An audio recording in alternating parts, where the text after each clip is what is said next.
அதாவது இத்தனை வருஷமா வெயிட் பண்ணி இப்போ எலெக்ஷனுக்கு 30 நாளைக்கு முன்னாடி கரெக்டா அந்த டைம் பார்த்து ஒரு அவதூறு பரப்ப வேண்டியது. அது என்னன்னு உங்களுக்கே தெரியும். கரூர் விஷயத்தை பத்தி ஊருக்கே தெரியும். ஆனா போடு, விஜய் மேல பழிய போடு.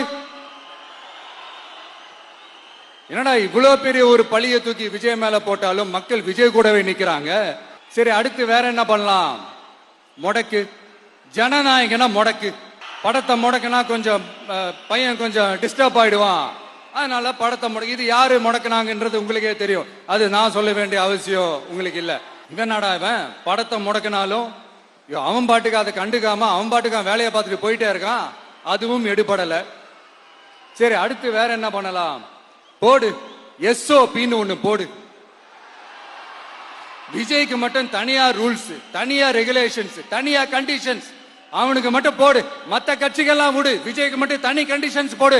அவன் வெளியவே வரக்கூடாது, மக்களை சந்திக்கவே கூடாது. என்னாச்சு? அதுவும் எடுபடல.